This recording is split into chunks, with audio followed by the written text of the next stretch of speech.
नमस्कार। आप सब तो जानते ही हैं कि G20 की प्रेसिडेंसी इस बार हमारे देश यानी कि भारत के पास है। यानी जितनी भी समिट और फोरम्स हुए हैं दुनिया के टॉप 20 देशों के बीच में, उन्हें इंडिया के द्वारा होस्ट किया गया। जो मेन समिट थी वो 9 और 10 सितंबर को दिल्ली के प्रगति मैदान में थी, जहां दुनिया के हेड्स ऑफ द स्टेट यानी कि प्रेसिडेंट और प्राइम मिनिस्टर आए हुए थे। लेकिन एक सवाल ये है जो आपके और बहुत से लोगों के मन में आता होगा कि आखिर ये G20 समिट होता क्या है, ये ग्रुप क्यों एग्जिस्ट करता है, इसे बनाने के पीछे क्या मकसद रहा होगा, क्यों हर साल ये देश एक दूसरे से अलग अलग जगह पर मिलते रहते हैं। तो चलिए समझते हैं आज के हमारे इस वीडियो में कि आखिर G20 क्या है। India has formally taken over the presidencies of the G20. इस G20 की मेजबानी भारत को मिलना एक बहुत ही बड़ा अवसर है। India is readying itself to host the mega. सबसे पहले अगर हमें G20 को समझना है तो इससे पहले हमें जानना होगा G7 को, क्योंकि G7 G20 से पहले बना था। बात है अर्ली 90s की। दुनिया की आर्थिक हालात काफी खराब चल रहे थे। वैसे तो उसके पीछे कई कारण थे, लेकिन सबसे बड़ा कारण था 1973 की ऑयल क्राइसिस। ये क्राइसिस तब शुरू हुई थी जब अरब देशों ने तेल के ऊपर एक एम्बार्गो लगाया था। उन देशों को तेल बेचना बंद कर दिया गया था जो इजराइल को सपोर्ट करते थे। मोस्टली वेस्टर्न कंट्रीज जैसे कि अमेरिका और यूरोप। ये वेस्टर्न देश मिडिल ईस्ट से आने वाले तेल पर बहुत ज्यादा रिलाई करते थे, जिसकी वजह से भारी इकोनॉमिक रिसेशन देखने को मिला। इन देशों की सरकारों ने डिसाइड किया कि अगर इस इकोनॉमिक हालात को बेहतर करना है तो हमें साथ में एक्शन लेने की जरूरत है। इकोनॉमी को वापस ट्रैक पर लाने के लिए हमें साथ में बैठकर इकोनॉमिक पॉलिसी बनानी चाहिए। इसी के चलते कुछ इनफॉर्मल मीटिंग्स होती थी अमेरिका के व्हाइट हाउस में इन देशों के फाइनेंस मिनिस्टर्स के बीच में। अर्ली 1973 की बात है। America, France, UK, West Germany की फाइनेंस मिनिस्टर्स के बीच में एक दूसरे से मीटिंग चलती थी। मिलते हुए इनको 2 साल हो गए। 2 साल बाद इटली और जापान को भी इंक्लूड कर लिया गया। 1975 में होती है पहली G6 मीटिंग। ये फर्स्ट ऑफिशियल मीटिंग थी। उसके बाद 1976 में कनाडा भी शामिल हो जाता है और ये G6 का ग्रुप G7 ग्रुप में बदल जाता है। ये सातों देश अपने समय के सबसे डेवलप्ड देशों में से एक थे। इनकी इकोनॉमी दुनिया के टॉप इकोनॉमिक्स में से एक थी, लेकिन इसके अलावा भी कई कॉमन चीज थी इन देशों के बीच में। इन सभी देशों में लिबरल डेमोक्रेसी थी जो ह्यूमन राइट्स और इंडिविजुअल्स फ्रीडम जैसी वैल्यूज को प्रमोट करती थी। पॉलिटिकल कोल्ड वॉर के समय में ये सारी कंट्रीज वेस्टर्न ब्लॉक का हिस्सा थी, यानी कि ये सारे देश तेल क्राइसिस जैसी समस्याओं से जूझ रहे थे। मकसद था इनका कि साथ में बैठकर इकोनॉमिक स्ट्रैटेजिक बनाना। फिर 1998 में रशिया को भी इस ग्रुप में इंक्लूड कर लिया गया था। G7 G8 बन जाता है, लेकिन 2014 में रशिया ने क्रीमिया को इन्वेड किया। उसके बाद से रशिया को इस ग्रुप से बाहर निकाल दिया था और इसी रीजन से ये ग्रुप आज भी G7 ही है। अब बात करते हैं G20 की। इसकी भी शुरुआत इकोनॉमिक क्राइसिस की वजह से ही हुई थी। सन 1997 की एशियाई financial crisis south Korea, Indonesia और थाईलैंड देश में इस समय एक भयंकर फाइनेंशियल क्राइसिस आई। इसके पीछे कई कारण था, लेकिन उसकी बात हम यहाँ नहीं करेंगे क्योंकि टॉपिक चेंज है। ये क्राइसिस इतनी बड़ी थी कि हांगकांग, लाओस, मलेशिया, फिलीपींस और कुछ हद तक China, Japan, Singapore, Taiwan, Vietnam जैसे देश भी इफेक्ट हो गए। इन देशों में करेंसी की वैल्यू तेजी से नीचे गिरने लगी थी, बेरोजगारी बढ़ने लगी थी और कुछ देशों से तो दंगे की सूचना भी मिलने लगी थी। इसके अगले साल 1998 में रशिया में भी फाइनेंशियल क्राइसिस देखने को मिला। यही कारण था कि रूस को G7 में इंक्लूड किया गया था उसी समय। लेकिन G7 के और मेंबर ने ये भी रियलाइज किया था कि दुनिया समय के साथ साथ और भी इंटरकनेक्टेड होती जा रही है। ग्लोबलाइजेशन इतना देखने को मिल रहा है कि किसी एक देश में प्रॉब्लम होती है तो उसका सीधा असर दूसरे देशों में भी पड़ता है। इसलिए अगर हमें पूरी दुनिया में इकोनॉमी स्टेबिलिटी जारी रखनी है और भारी रिसेशन को होने से रोकना है तो हमें दुनिया की जो इमर्जिंग इकोनॉमीज है उसके साथ ही साथ बैठकर एक्शन प्लान बनाने की जरूरत है। तो 26 सितंबर 1999 को G7 के फाइनेंस मिनिस्टर की मीटिंग के दौरान G20 ग्रुप की स्थापना की जाती है।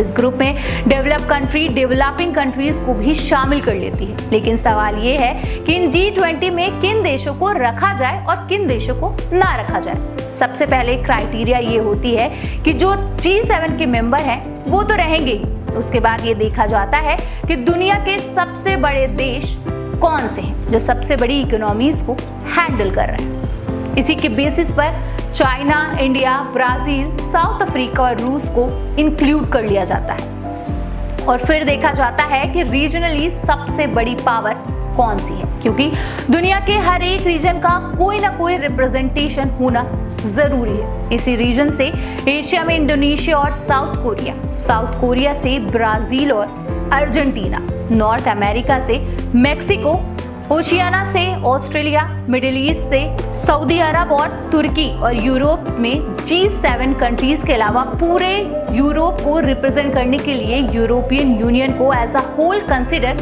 कर लिया जाता है। तो आज के वक्त में बात करें तो G20 में 19 देश हैं और एक यूरोपियन यूनियन है। तो सीधे तौर पर आप कह सकते हैं कि ये G20 देश दुनिया के टॉप 20 देश में से एक है, ना सिर्फ पॉलिटिकली, इकोनॉमिकली बल्कि मिलिट्री वाइज और पॉपुलेशन वाइज भी। अब यहाँ इंटरेस्टिंग बात ये भी है कि G20 को बनाने के पीछे असली मकसद फाइनेंशियल क्राइसिस से डील करना था। तो ये G20 की मीटिंग सिर्फ इन देशों के फाइनेंस मिनिस्टर और सेंट्रल बैंक गवर्नर्स के बीच होती थी। कई सालों तक तो ये ऐसे ही होता रहा, जब तक 2008 की ग्लोबल फाइनेंशियल क्राइसिस नहीं आई।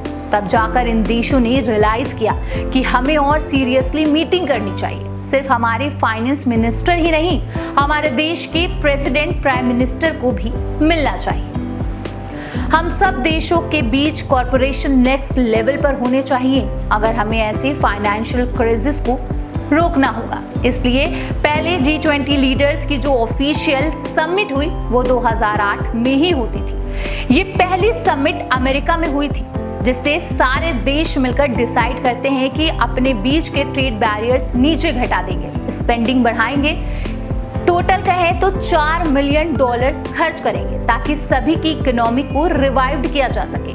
टोटल में G20 के सभी देशों को मिलाकर ग्लोबल GDP में 85% कंट्रीब्यूट करते हैं और 75% से ज्यादा ग्लोबल ट्रेड इन देशों में होती है और 2/3 से ज्यादा दुनिया की पॉपुलेशन यहाँ रहती है। बस इसी साल 2008 के बाद से हर साल G20 की समिट होने लगी और हर साल ये अलग अलग देश में हुई। इन G20 मीटिंग में जो एजेंडा बिठाया जा रहा है और जो काम हो रहा है उसे स्मूथली चलाने के लिए एक ट्रॉइका सिस्टम का इस्तेमाल किया जाता है। ट्रॉइका में 3 देश मिलाकर काम करते हैं। करंट G20 प्रेसिडेंट, पिछले साल के G20 प्रेसिडेंट और आने वाले साल के G20 प्रेसिडेंट। पिछले साल G20 समिट इंडोनेशिया में हुआ था। इस साल यानी कि 2023 में हमारे देश भारत ने इसकी मेजबानी ली और अब अगले साल यानी 2024 में ब्राजील में G20 समिट होना है। यानी कि इंडोनेशिया, इंडिया और ब्राजील ट्रॉइका कंट्रीज है। G20 की जो प्रेसिडेंसी है वो एक रोटेशनल बेसिस पर काम करती है। जो G20 मेंबर्स हैं, G20 के हर साल एक अलग मेंबर को प्रेसिडेंट बनाया जाता है। इससे पहले आपको ऐसा लग रहा था कि ये बड़ी अचीवमेंट है हमारे भारत के लिए कि इसकी मेजबानी यानी कि G20 की मेजबानी इंडिया को मिली है। लेकिन आपको बता दें कि ये पार्ट ऑफ द प्रोसेस है, यानी कि इस साल नहीं तो अगले साल इंडिया में G20 की समिट होनी तय थी। अगर आप लिस्ट देखें तो 2008 की पहली समिट से लेकर तो ये 18th G20 समिट है। सिर्फ अमेरिका ऐसा देश है जहां पर 2 बार ये समिट होस्ट की गई, 2008 और 2009 में। उसके पीछे कारण हो सकता है कि 2008 की फाइनेंशियल क्राइसिस अमेरिका की ही थी, लेकिन उसके बाद हर साल अलग अलग देश में G20 की मेजबानी होने लगी। 2009 से अगर आप पूरी लिस्ट देखें तो यूके, फिर कनाडा, फिर साउथ अफ्रीका, फ्रांस, 2012 में मैक्सिको, 2013 में रूस, 2014 में ऑस्ट्रेलिया, 2015 में तुर्की, 2016 में चाइना, 2017 में जर्मनी, 2018 में अर्जेंटीना, 2019 में जापान, 2020 में सऊदी अरेबिया, 2021 में इटली, 2022 में इंडोनेशिया, 2023 में इंडिया। अब सिर्फ 2 ही मेंबर बचे हैं G20 के जहां पर कोई G20 समिट नहीं हुई है, ब्राजील और साउथ अफ्रीका। और इसलिए अगले साल की G20 समिट ब्राजील में होगी और 2025 में साउथ अफ्रीका। उसके बाद ये ऑर्डर दोबारा रिपीट होने लगेगा 2026 में यूएसए से। अगर ये पैटर्न ऐसा ही चलता रहा तो अगली बार G20 समिट इंडिया में 2042 के अराउंड होगा। अब इन 20 देशों के अलावा कुछ गेस्ट कंट्री को भी इनवाइट किया जाता है G20 समिट में, जैसा कि स्पेन के पास परमानेंट इनविटेशन है इस समिट का। इसके अलावा होस्ट कंट्री भी बाकी देशों को इनवाइट कर सकती है। तो इस साल इंडिया ने 9 और देशों को G20 में इनवाइट किया। Mauritius, Netherland, Nigeria, Oman, Singapore, Spain, UAE, Bangladesh, Egypt और इसके अलावा परमानेंट गेस्ट लिस्ट में कुछ और बड़े इंस्टीट्यूशंस भी शामिल हैं, जैसे कि African union, United nation, WHO, WTO, IMF और एशियान की चेयर कंट्रीज। हालांकि G20 समिट का मेन पर्पस अभी भी इंटरनेशनल फाइनेंशियल स्टेबिलिटी प्रमोट करना है, लेकिन बीते सालों में ये कई और मेजर इश्यूज पर भी काम करने लगे हैं, जैसे कि क्लाइमेट चेंज से फाइट करना, सस्टेनेबल डेवलपमेंट को प्रमोट करना। लेकिन बाकी और इश्यूज को एड्रेस करने में प्रॉब्लम्स आई, क्योंकि ये 20 बड़े देश को अपनी अपनी अलग अलग फॉरेन पॉलिसीज, अपनी प्रायोरिटीज, अपने एजेंडे हैं और किसी भी इश्यूज को लेकर ये सारे 20 के 20 अग्री हो जाए ऐसा तो बहुत मुश्किल। और यही वजह है कि चीन के राष्ट्रपति शी जिनपिंग ने दिल्ली में हुए G20 समिट को अटेंड नहीं किया। फिलहाल ये पूरा वीडियो था G20 को लेकर कि आखिर G20 क्यों बना, G7 क्या है, G20 क्या है, G20 में क्या होता है और किस तरह होता है। हमारी नेक्स्ट वीडियो में हम आपको मिलेंगे इस वीडियो के साथ कि G20 जो हमारे भारत में हुआ, जो हमारे देश में हुआ, उसको हमारे देश में क्या फायदा हुआ। मोदी जी ने, जो हमारे देश के प्राइम मिनिस्टर है, उन्होंने G20 में और क्या क्या चीजें नहीं लाई, G20 में और क्या हो सकता है, क्या हुआ, ऐसी सारी अपडेट G20 से लेकर हमारे चैनल पर आपको मिलती रहेगी। इसलिए बस न्यूज़ टाइम मीडिया को सब्सक्राइब करें और देखते रहें न्यूज़ टाइम मीडिया।